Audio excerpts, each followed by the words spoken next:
Top quality और consistent performance के लिए सिर्फ सिल्वर पंप नाम याद रखना। रूस के एनर्जी ठिकानों पर हमले से न सिर्फ रूस बल्कि यूरोपीय देश हंगरी भी भड़क गया है। अब आपको कुछ जानकारी दिखाते हैं। यूक्रेन के हमले से भड़का है हंगरी, इसकी वजह क्या है और इसके बाद क्या रिपरकशंस है। यूक्रेन का हमला हमारी संप्रभुता पर हमला है, ये हंगरी के विदेश मंत्री हैं, उनका स्टेटमेंट है। पीटर जितार्तो उनका नाम है। उन्होंने इस स्टेटमेंट को दिया है जो बताता है कि किस तरह से हंगरी को लेकर जो एक्शन इस वक्त यूक्रेन की तरफ से हो रहा है वो काफी सख्त है। यूक्रेनी फोर्स तत्काल एयर स्ट्राइक रोके, ये हंगरी के विदेश मंत्री की तरफ से कहा गया है। सीधे दो टूक लफ्जों में इस बात की जानकारी कि आपको एयर स्ट्राइक रोकनी चाहिए। बिना अमेरिका यूरोप में नेटो बेस कौन से हैं वो भी आप जान लीजिए। रेमस्टाइन मिलिट्री बेस जो जर्मनी में है, इसे पूरी तरह जर्मनी ऑपरेट करता है। दूसरे नंबर पर इटली का एवियानो मिलिट्री बेस आता है जहां से अमेरिका सैनिक हटा चुका है। और इसके बाद ब्रिटेन का मिल्डेनहाल मिलिट्री बेस आता है जहां ब्रिटेन के यूरोफाइटर टाइफून तैनात हैं।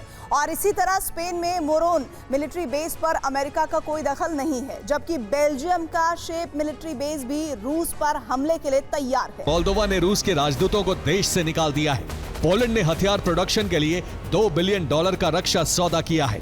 मोल्दोवा और रोमानिया में ड्रोन ब्रिगेड तैनात की जा रही है।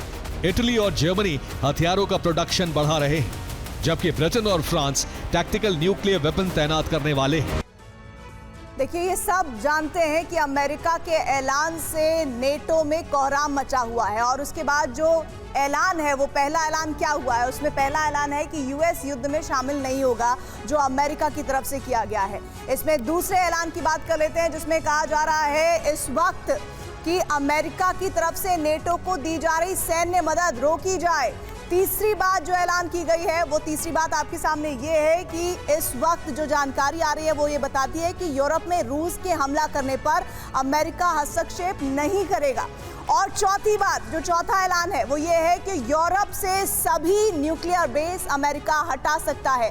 पांचवा ऐलान क्या किया गया है, वो ऐलान बताता है कि यूरोप से फोकस शिफ्ट करके चीन पर अमेरिका लगातार आगे बढ़ने की कोशिश कर रहा है।